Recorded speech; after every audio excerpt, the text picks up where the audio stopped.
একজন সচেতন রাজনীতিবিদ হিসাবে, তরুণ রাজনীতিবিদ হিসাবে সাংস্কৃতিক আগ্রাসন রোধে এবং বাংলাদেশের স্বাধীনতা সার্বভৌমত্ব রক্ষায় এবং আধিপত্যবাদ বিরোধী একটি প্রতীক হিসাবে তিনি ব্যাপকতরভাবে ভূমিকা পালন করেছেন।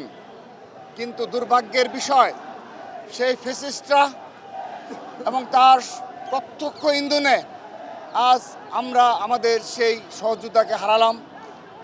সেজন্যে আমরা আজকের এই স্মারকলিপির প্রধান অনুষ্ঠানে প্রথমেই শহীদ উসমান হাদির আত্মার মাগফিরাত কামনা করছি এবং তার শোকসন্তপ্ত পরিবারের প্রতি সমবেদনা জ্ঞাপন করছি এবং আমরা প্রতিজ্ঞা নিচ্ছি, যতদিন উসমান হাদির সন্ত্রাসীদের হত্যাকারীদের গ্রেপ্তার করতে না পারবে ততদিন ছাত্রদল রাজপথে থাকবে, ততদিন ছাত্রদল কর্মসূচি নিয়ে রাজপথে অবস্থান করবে।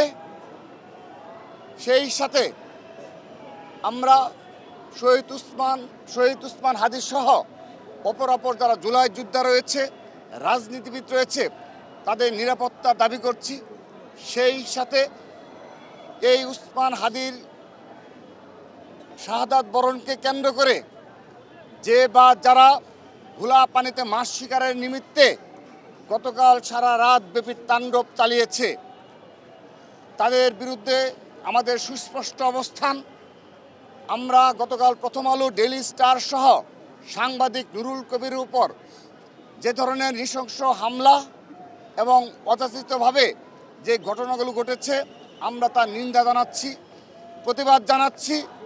আমরা উসমান হাদির হত্যাকাণ্ডের সাথে জড়িত হত্যাকারীদের বিচারের দাবির সাথে সাথে এর নেপথ্যে যারা রয়েছে তাদেরও বিচারের আওতায় নিয়ে আসার সাথে সাথে এই মবতন্ত্র কায়েমের সাথে যারা জড়িত তাদেরও মুখোশ উন্মোচন এবং বিচারের আওতায় নিয়ে আসার দাবি জানাচ্ছি।